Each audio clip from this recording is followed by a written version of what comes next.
안녕하세요. 소박한 대강부 인사드립니다.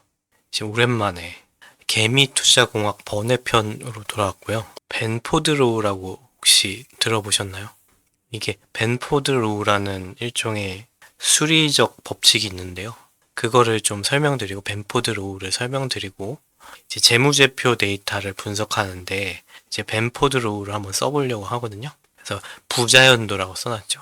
이게 뭔 얘기냐면 자연스럽지 못하다라는 정도를 뜻하는 거예요. 그러니까 자연적으로 발생된 데이터의 특성을 법칙화한 게 이제 벤포드로우거든요. 이제 용어부터 한번 좀 정리를 하고 시작할게요. 약어로 쓰는 게 두 개가 있는데, 첫 번째 자릿수, 두 번째 자릿수에서 1SD, 2SD 이렇게 쓸 거거든요. 여기 예를 들어 놓은 게 이제 31425라는 숫자가 있으면 그거의 1SD는 3이죠. 그 다음에 2718이라는 숫자가 있으면 그거의 2SD는 7이죠. 1SD, 2SD라고 하면은 이제 첫 번째 자릿수, 두 번째 자릿수 이렇게 생각하시면 되고요. 이제 조금 더 벤포드 법칙, 벤포드 로우에 대해서 설명을 드릴게요. 그래서 벤포드 로우 자체를 그냥 정의대로 설명드리면 우리가 현실 세계에서 수치 데이터를 얻잖아요. 숫자가 막 여러 개가 이제 뽑혀서 나오는 거죠. 그러니까 수치 데이터가 있을 때 첫 번째 숫자가 특정 숫자가 나타날 확률이 있는 거예요. 그러니까 아까 얘기 드렸다시피 31425, 뭐 2718이 뭐 이런 숫자들이 나오는데 그때 맨 처음 숫자리, 첫 자리 숫자가 어느 숫자가 나오냐를 이제 확률로 나타낸 거예요. 그래서 그걸 확률로 나타내면 이제 1일 때 확률이 제일 높죠. 30.1이고 9일 때 확률이 4.6%가 나와요. 확률표를 기준으로 다시 설명하면 그러면은 데이터가 있을 때 숫자의 집합이죠. 데이터가 있을 때 아무 숫자나 뽑아요. 그 숫자의 첫 번째 자릿수가 1일 확률이 30.1%이다. 그 다음에 9일 확률이 4.6%이다. 이 얘기를 하는 거예요. 되게 의아하죠? 사실 비직관적인 법칙이에요, 되게. 왜냐하면 우리가 그냥 아무 숫자나 뽑았다 그러면 1이든 9든 다 비슷하게 나올 거라 생각하잖아요. 근데 그게 실제 우리가 자연에서 발생하는 숫자 데이터를 모아놓고 보면 그렇지 않다는 거죠. 1이 제일 많이 발생하고 그 다음에 그 순서대로 2, 3, 4 순서대로 이제 확률이 조금씩 줄어든다는 거죠. 그래서 이 벤포드 로우가 적용되는 데이터들을 살펴보면 다양한 종류의 일반 데이터에서 관찰이 된다는 거죠. 왜냐하면 예를 들면 뭐 집값이라든가 인구수, 주식 가격, 요금고지죠. 뭐 전기요금 같은 거죠. 그다음에 뭐 물리상수 뭐 이런 것들을 다 모아놓고 보면 거기 나오는 첫 번째 자릿수의 확률이 벤포드 확률에 근사한다는 거예요. 이제 이 벤포드 로우가 적용되지 않는 경우가 있는데 이게 특히 이런 경우를 얘기할 수 있을 것 같아요. 숫자 단위가 제한적인 경우. 예를 들면 그러니까 한국 사람들의 전체 키를 다 모아가지고 숫자를 집합 만들어요. 그 다음에 거기서 뽑으면 결과적으로 키는 대부분 다 뭐 150에서 한 뭐 210 사이로 나오겠죠. 그러니까 여기서 제일 첫 번째 자릿수에 자주 나오는 거는 뭐 1 아니면 많아봤자 2겠죠. 그리고 3은 없을 거고 4도 없겠죠. 그러니까 이런 식으로 이제 숫자의 단위가 매우 제한적인 경우, 요거 키 같은 경우에는 이제 단위가 수백 단위밖에 안 나오는 거고, 그다음 몸무게도 마찬가지인 게 몸무게도 단위를 생각하면 수십에서 수백까지밖에 안 나오잖아요.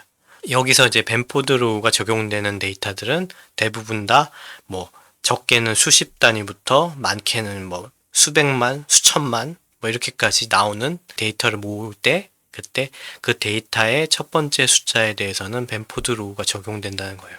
이제 이거를 벤포드 로우를 조금 확장하면 두 번째 자리 숫자의 등장 확률도 계산할 수가 있어요. 두 번째 자리에 등장하는 숫자의 확률이 이제 밑에 나온 것처럼 이제 있는 거죠. 두 번째 자리 숫자로 가장 많이 나오는 숫자는 0이다 라는 걸 알 수 있죠. 그래서 점점 확률이 줄어드는 걸로. 그래서 그러니까 일반적인 데이터에 벤포드 로우가 적용된다는 전제하에 이제 이런 얘기를 할 수 있는 거예요. 데이터의 확률이 벤포드 확률과 비슷할수록 자연스럽다 표현할 수 있는 거죠. 데이터 확률이 맨포드 확률과 비슷할수록 자연스러운 데이터다 라고 표현할 수 있는 거죠. 그럼 거꾸로 데이터의 부자연도라는 거를 정의할 수 있는 거죠. 그래서 데이터의 부자연도는 어떻게 정의하냐면 데이터의 확률과 맨포드의 확률의 차이를 계산해서 그 차이를 합산해 주면 되겠죠. 밑에 제시한 것처럼 이제 식이 나오는 거죠. 그래서 이게 식이 막 엄청 복잡한 게 아니라 데이터 전체를 기준으로 1이라는 숫자가 나온 확률, 그 다음에 맨포드 확률, 아까 위에서 표를 보여드린 거 있죠? 에서 1이 나올 확률.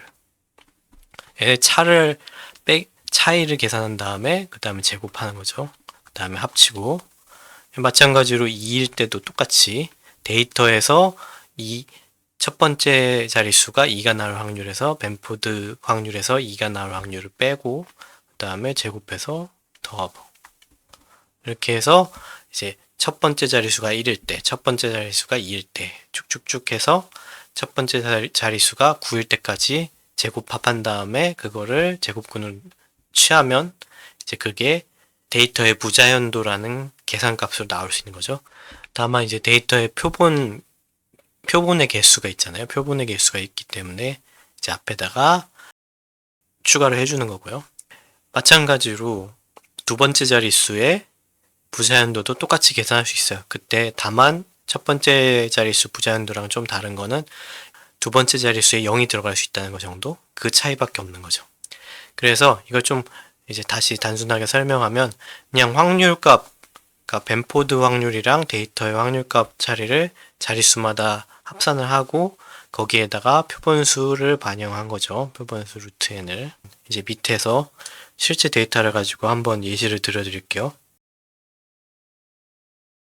우리가 지금 예시로 들려고 하는 데이터는 2021년 수집한 국가별 인구수예요. 중국이 뭐 14억 인구다. 뭐 인도가 14억 인구다. 대한민국이 5천만 인구다. 뭐 이런 얘기를 하는 거죠. 이런 거를 다 수집해서 데이터로 이제 가지고 있는 거예요. 이제 하나씩 숫자를 꺼내서 이제 순서대로 꺼내가지고 히스토그램을 나타내는 거죠. 중국에는 14억 인구가 있는데 첫 번째 자료가 1이죠. 그러니까 1이니까 1에다가 이제 한 칸 더 하는 거죠. 이렇게. 그 다음에 이제 두 번째 자릿수가 4니까 이제 4에다가 한 칸을 더 하는 거예요. 이렇게. 그 다음에 다음 자리 보면 예를 들면 인도 같은 경우에도 똑같죠. 1에다가 또 더하기를 하고 그 다음에 4에다가 또 더하기를 하고 그 다음 미국이 나왔네요. 그래서 미국 같은 경우에 첫 번째 자릿수 3이니까 3에다가 더하기를 하고 그 다음에 두 번째 자릿수가 3이니까 3에다가 더하기를 하고 이런 식으로 계속 이제 첫 번째 자릿수에 무슨 숫자가 나왔는지 두 번째 자릿수에 무슨 숫자가 나왔는지 그거를 이제 계속 합산하는 거죠. 그래서 이 합산하는 과정을 반복하면 이제 이런 식으로 이제 애니메이션을 할 수 있는 거죠.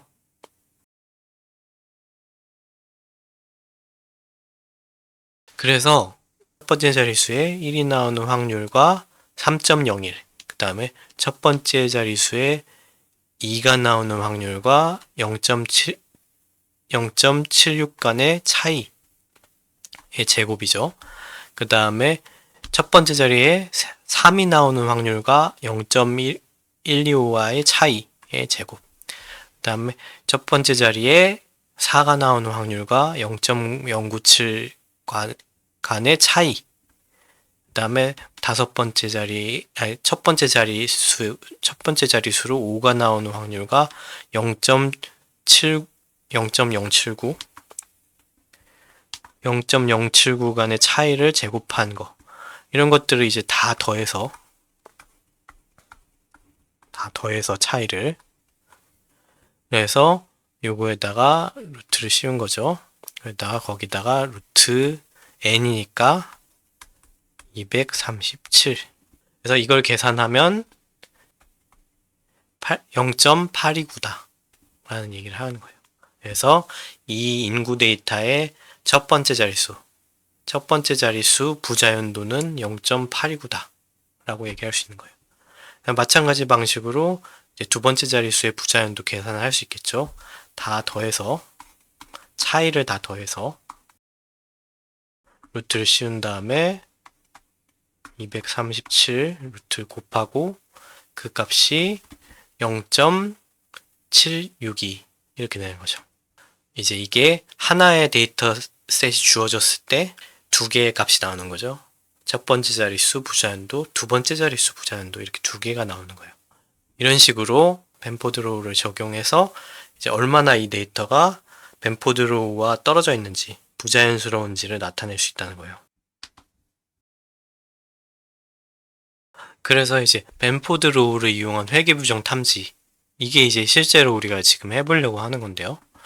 근데 이제 회계 부정이라고 완전히 말하기엔 좀 거리감이 있죠. 왜냐면 데이터가 어느 정도는 부자연스럽게 나올 수 있는 가능성을 내포하고 있는 거잖아요. 항상 그 벤포드 확률에 딱 맞게 이게 나온다는 보장이 없고 이제 적당히 근사를 하는 거기 때문에, 그렇기 때문에 이제 항상 회계 부정이라고 말하기는 어렵고 그냥 부자연스럽다 정도로 이제 제가 표현을 한 거고요.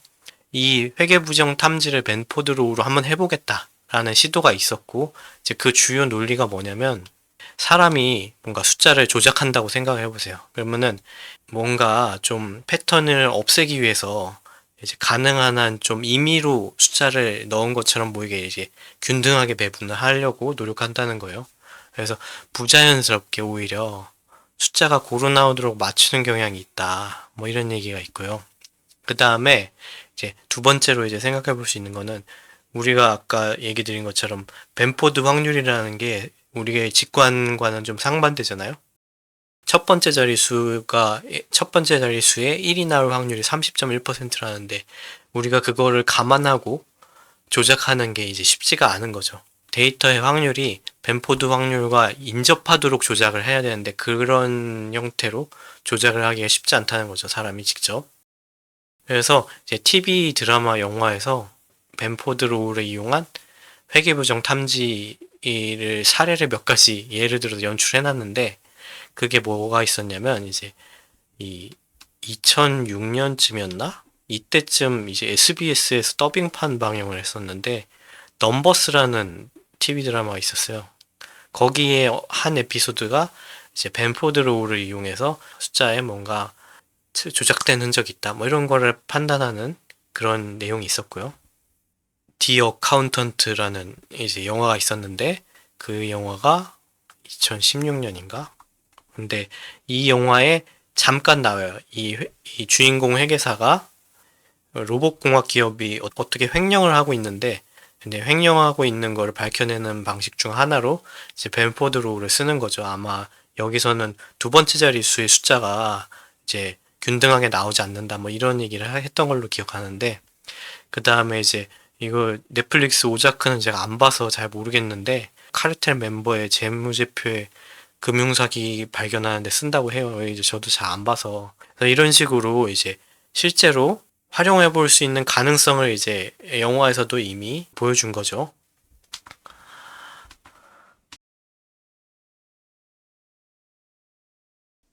그래서 벤포드 로우를 이제 상장된 기업들의 재무제표에 활용하면 우리가 어느 정도 이제 부자연스러운 재무제표를 찾을 수 있지 않을까? 뭐 이런 질문을 해볼 수 있잖아요. 그래서 제가 이제 모은 데이터는 이제 2016년 4분기부터 2022년 4분기까지의 데이터인데 거래소 소속 기업들의 재무제표 14,646건. 여기서 좀 주의해야 될 거는 이제 사업 보고서, 그러니까 4분기 보고서죠. 자료만 사용했다는 거예요. 1분기, 반기, 3분기 보고서 제외인 거죠, 이렇게. 그, 재무제표가 이제 14,646건 있는 거잖아요. 그러면은, 이게 하나씩, 재무제표 하나에 대해서 이제 데이터셋이 하나 있는 거죠. 이런 식으로. 그래서 이게 데이터셋 14,646 이렇게 있는 거죠. 그런데 이제 데이터셋 하나당 이제 숫자가 2개 나오는 거죠. 1SD 부자연도, 그 다음에 2SD 부자연도. 이렇게 해서 1SD 부자연도, 2SD 부자연도가 각각 14,646개가 나오는 거죠. 이제 두 번째로 이제 얘기 드릴 거는, 그러니까 데이터가 조작됐나 혹은 뭐 약간 냄새가 난다면 뭐가 있겠죠. 문제가 있는 데이터냐 아니냐.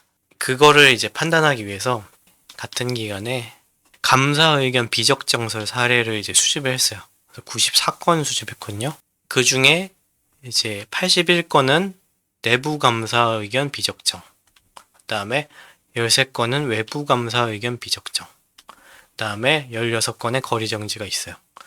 이제 이 데이터의 좀 한계에 대해서 좀 설명을 드리려고 하는 게, 예를 들면은 뭐 감사 의견 비적정 결과가 나왔어요. 근데 이게 실제로 뭐 조작으로 인한 회계 부정인지 아니면은 뭔가 관련된 정보를 미제공했는지 등등 이제 비적정설의 원인이 좀 상대적으로 불명확하거든요. 그러니까 실제로 데이터에 아무런 조작이 가해지지 않았어도 감사 의견 비적정이 나올 수 있는 거죠. 두 번째로 전체 14,646건에 대해서 94건밖에 이제 우리가 문제가 있는 데이터가 없다고 나오는 거잖아요. 0.6%인데 전체가 이렇게 14,646건이 있으면 여기에 아주 일부분 0.6%만이 감사 의견 비적정 사례를 받은 거예요. 상대적으로 전체 데이터 대비해서 비적정설 사례가 너무 적기 때문에 이게 이제 우리가 데이터를 분석하는 좀 한계가 있다. 마지막 한계는 뭐냐면 이제 대부분 비적정 의견은 결산 월의 사업 보고서에만 존재해요. 1분기나 3분기 반기 보고서에 대해서는 감사 의견 비적정 사례가 별로 없어요. 그래서 이게 좀 한계다.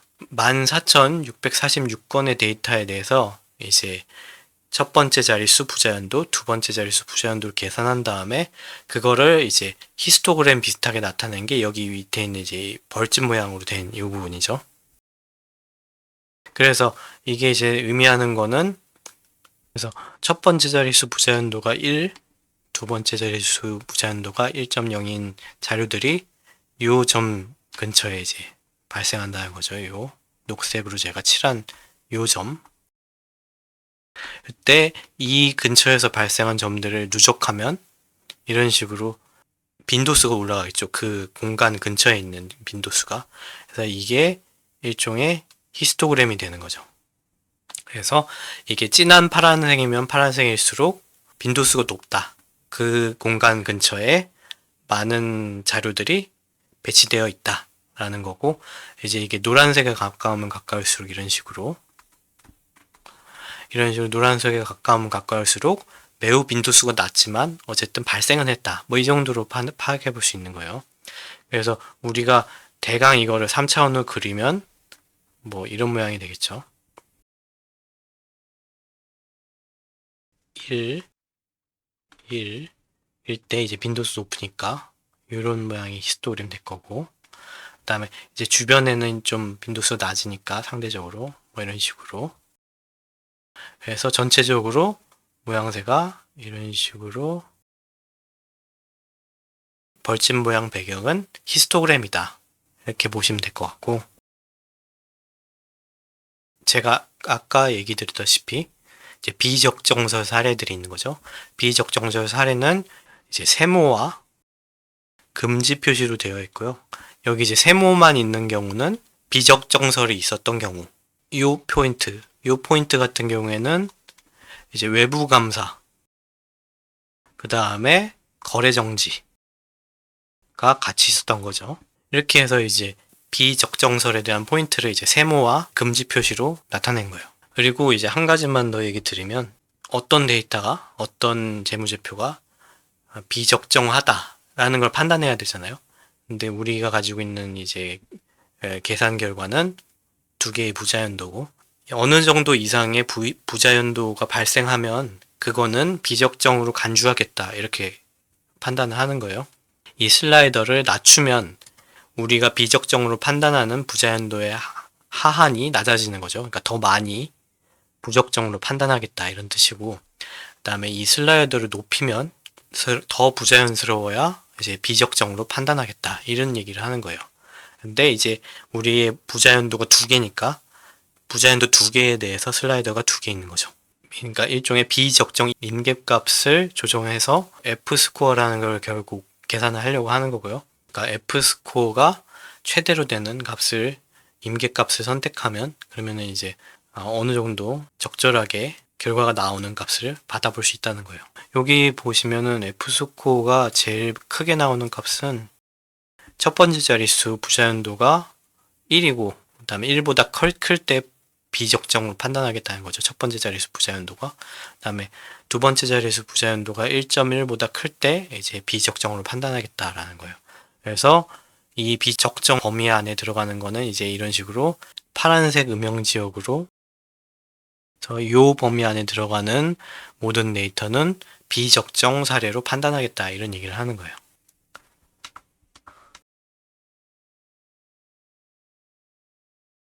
이제 결과 해석부터 먼저 얘기 드릴게요. 이제 정성적인 결과 해석. 부자연도를 이용하면 비적정 사례를 구분하는 게 가능할까? 그러니까 이게 막 잘한다 못한다에 떠나서 부자연도를 쓰는 게 유의미하냐 뭐 이 얘기를 하는 거예요. 부자연도를 쓰면 비적정 사례를 구분할 수 있는 변별력이 있느냐, 변별력이 있는가 없는가를 생각할 때 이렇게 생각해 볼 수 있어요. 전체 분포에서 이제 94건을 그냥 임의로 뽑아요. 임의를 뽑으면 이제 빈도가 높은데 몰려서 나오겠죠. 예를 들면 지금 같은 케이스에는 그러면은 이제 빈도가 가장 높은데 이제 점이 위치를 하겠죠. 빈도가 높은, 그러니까 밀도가 높은 공간에 가장 많이 이제 점이 찍히고, 그다음에 이제 밀도가 낮은 데는 거의 뭐 가끔씩 이렇게 하나씩 찍히겠죠, 이렇게. 그러면 이렇게 생각하면 이제 우리가 지금 얻어낸 결과에 대해서는 94건의 비적정 분포는 전체 분포로 따르지 않는다고 볼 수 있는 거예요. 심지어 그러니까 밀도가 높지 않은 곳에도 빈도수가 별로 없는 곳에서도 발생하잖아요. 여기 있는 것처럼 이렇게 이런 식으로 우선 여기서 얘기할 수 있는 거는 부자연도를 이용하면 변별력이 없는 것은 아니다라는 얘기를 할 수 있는 거예요. 그렇다고 이게 막 변별력이 좋다라고 얘기할 수는 없지만 변별력이 없는 것은 아니다. 변별력은 있다. 그 다음에 이제 정량적 결과 해석 얘기 들으면요. 그러니까 조금 용어를 좀 제가 설명드려야 돼요. 그래서 프리시전, 리콜, 그 다음에 F스코어라는 걸 이제 다시 이제 설명을 드리게 된 건데, 이제 프리시전이라면 뭐냐면, 제가 비적정으로 판단된 건수가 분모라고 써놨잖아요. 그러니까 비적정으로 판단된 건수가 뭐냐면, 여기에 이제 파란 범위에 해당하는 자료의 숫자가 이제 비적정으로 판단된 건수가 되는 거죠. 그래서 이 경우에는 지금 여기 오른쪽 위에 나타난 것처럼 이게 11,725건인 거예요.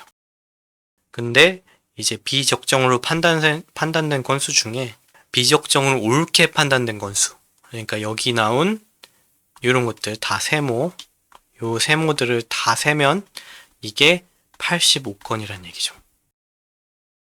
그래서 이게 85건이란 얘기죠. 그러니까 결론적으로 말하면 비적정이라고 판단한 것들 중에 옳게 판단한 것들의 비율을 나타내는 게 프리시전인 거죠. 그래서 이게 엄청나게 낮죠. 지금 보면 0.0072. 이게 이제 엄청나게 낮을 수밖에 없는 이유는 아까 얘기 드린 것처럼 전체 분포에 대해서 실제 비적정으로 확인된 사례가 0.6%밖에 안 되기 때문에 프리시전이 낮을 수밖에 없는 거죠. 어떤 상황이든. 그 다음에 이제 리콜 얘기를 드리면요. 리콜은 이제 분모가 실제 비적정 건수라는 얘기는 뭐냐면요. 여기 나온 세모들 개수를 다 합치면 이게 실제 비적정 건수예요. 그러니까 세모의 개수. 그러니까 실제로 비적정으로 판단된 개수 얘기하는 거죠. 그래서 이게 지금 94개죠. 근데 그 중에서 옳게 판단된 개수, 비적정의 개수, 그러니까 세모의 개수. 그러니까 요 파란색 범위 안에 들어온 세모의 개수. 아까 센 거죠. 85개. 그래서 이게 85예요. 이게 리콜이고요. 이게 지금 0.9다. 비적정하고 판단해 보니까 실제 94개 중에서 85개가 올바르게 판단했다라는 거죠. 그래서 이게 프리시전, 리콜 이렇게 두 개가 나온 거고요. 그 다음에 이거는 상당히 고무적이죠. 0.9. 근데 이게 또 어떻게 생각하면 막 엄청 고무적이라고 생각하지 않을 수도 있는 게 실제로 그러면 남은 데이터는 요만큼이거든요. 좌하단에 있는 요만큼. 그래서 우리가 이제 임계값을 낮추면 낮출수록 리콜 값은 올라가게 돼 있어. 왜냐하면 대부분의 데이터를 다 비적정이라고 판단할 테니까. 그러니까 리콜만을 고려할 수는 없고 프리시전도 함께 고려를 해야 된다. 그렇기 때문에 우리가 F스코어를 계산하는 거예요. 리콜과 프리시전을 둘 다 고려해서 어느 정도 적절히 좋은 임계값을 찾겠다라는 거죠. 그래서 리콜의 10배를 가중치를 두고 계산을 했어요. 그래서 여기서 계산한 거는 F10 스코어입니다. 그래서 종합점수고요. 이게 그래서 두 가지를 모두 고려한 종합점수고, 왜 리콜의 10배의 가중치를 줬나 얘기하면, 이제 우리가 잘못 판단해가지고 비적정인 경우를 놓치는 경우가 치명적이라고 생각한 거죠. 그러니까 내가 판단이 잘못돼서 실제로는 비적정이었는데 적정하다고 판단하는 게 문제다. 더 큰 문제다라고 생각한 거예요. 그래서 리콜에다가 가중치를 뒀어요. 이제 F스코어가 제일 큰 경우는 첫 번째 자릿수 부자연도가 1.0 이상, 그 다음에 두 번째 자릿수 부자연도는 1.1 이상일 때 가장 높은 점수를 얻는다. 그래서 여기서 가장 높은 점수가 40.6이었다. F스코어로. 그때가 첫 번째 자릿수 부자연도가 1이고 두 번째 자릿수 부자연도가 1.1이었다. 이 얘기하는 거예요. 그래서 이렇게 우선은 부자연도를 기준으로 비적정 사례들을 뽑아내는 방식을 조금 개선을 해본 거고요. 이렇게 좀 튜닝을 한 거고. 그래서 이제 생각해 볼 만한 것들, 뭐 이 얘기를 조금 간단하게 드릴 거고요. 이게 아까 같이 우리가 이렇게 임계점을 이렇게 칸막이를 쳐서 하는 거 말고, 이제 중심점을 기준으로 이제 일정 거리 안에 있는 것 바깥을 다 비적정으로 판단하겠다. 이런 식으로도 이제 우리가 비적정 기준을 잡을 수도 있거든요. 그래서 이런 경우에는 이제 우리가 부자연도가 높을수록 숫자가 자연적으로 발생한 것이 아니다. 라는 가정을 우선 배제하고, 실제 분포가 이러니까 이 분포를 바탕으로, 전체 분포를 바탕으로 원형으로 점점 거리가 멀어지면 멀어질수록 비적정 사례다. 라고 판단하는 경우가 이제 그런 경우로 중심점을 기준으로 일정 거리 이상의 사례들을 비적정 사례로 판단하는 방식도 생각해 볼 수 있다. 그래서 만약 이게 결과가 좋다면, 예를 들면 F스코어가 좋게 나온다면, 그러면 이게 아까 얘기 드린 임계점을 정해서 하는 방식보다 더 잘 활용할 수 있겠죠. 그 다음에 이제 부자연도가 낮은 비적정 사례. 요 칸에 들어있는 애들 있죠. 요 왼쪽 아래에 있는 칸. 여기 있는 세모들이 이제 실제 비적정 사례들인데, 근데 부자연도가 낮죠. 숫자와 상관없이 비적정 사례들로 포함이 된 애들인가, 뭐 정보를 제공을 제대로 안 했다든가, 뭐 특정 정보에 접근하는 거 거부했다든가, 뭐 등등 이런 사례들. 그 다음에 이제 거꾸로 부자연도가 높은 비적정 사례들이 있죠. 그럼 얘네는 실제로 그럼 숫자가 많이 바뀌었을까? 여기 그림에 더 히스토그램에서 보이시다시피 이제 이런 부자연도가 높은 사례들, 이런 애들은 실제 숫자 조작이 있었을까? 뭐 이런 질문을 해볼 수 있겠죠. 이런 질문을 해볼 수 있고, 전문적인 지식이 있다면 뭐 금방 확인해 볼 수 있는 경우도 있겠죠. 이제 마치며 얘기 드리고 싶은 건 뭐냐면, 부자연도를 계산해서 재무제표에 적용했다고 했는데 이걸 어떻게 써먹을까에 대한 이제 활용 방안 얘기 드리는 거고요. 첫 번째로 생각해 볼 수 있는 활용 방안은 이제 기본적 분석으로 투자하는 분들에 대해서, 그러니까 뭐 회사의 뭐 재무제표를 보고 뭐 매출을 보고 뭐 영업이익을 보고 투자하시는 분들은 기본 자료가 재무제표이기 때문에 이 재무제표의 신뢰도, 정보의 신뢰도가 무척 중요해요. 그래서 신뢰도의 척도로 재무제표의 부자연도를 활용해 보시지 않을까. 그 다음에 매 분기마다 발생하는 재무제표의 양이 엄청나죠. 뭐 한 사람이 그거를 다 판단할 수도 없고, 그렇기 때문에 후보를 뽑는 게 중요하고요. 그 후보를 뽑을 때 부자연도가 높은 재무제표를 기준으로 고강도 회계감사 같은 것도 가능하겠죠. 우리가 뭐 전수조사를 할 수 없으니까 가능한 한 후보를 추려낼 때 부자연도가 높은 걸 추려내서 감사를 좀 자세하게 진행할 수 있다. 그 다음에 좀 안타까운 얘기긴 하지만 이제 개별 회사의 회계감사가 정말 성실히 수행되고 있을까? 이런 질문을 해볼 수 있을 것 같아요. 뭐 예를 들면은 뭐 아까 얘기 드린 것처럼 14,646건 가운데 94건밖에 이제 비적정설 사례가 없고 1분기, 반기, 3분기 보고서에 대해서는 감사가 좀 성실히 진행되고 있는 것 같지는 않아 보이거든요. 그래서 이게 회계 감사가 정말로 잘 진행되고 있는지 좀 의문이 들더라고요. 그리고 마지막으로 이제 회계 부정 탐지 기법 뭐 이런 거 연구하는 분들이 있잖아요. 근데 연구하는 분들에게 혹여나 이런 뭐랄까 벤포드로를 통한 이제 부자연도를 계산한 값이 그분들이 기존에 하던 연구에 뭐 일종의 확장 연구로 정확도를 높일 수 있는 방안이 됐으면 좋겠다. 뭐 이런 얘기를 하고 있는 거예요. 확장 연구로. 잘 됐으면 좋겠다. 라는 얘기 드리는 거고요. 그리고 오늘 드린 내용이 되게 녹록치 않은 내용이에요. 그래서 만약에 좀 더 자세한 내용을 알고 싶다 하시면 밑에 참고자료 보시고 이 벤포드로우를 어떻게 활용해 볼 수 있는가에 대한 걸 일종의 참고자료로 활용하셨으면 좋겠습니다. 아무쪼록 재무제표를 활용하는 투자자들의 건승을 기원합니다. 이상입니다.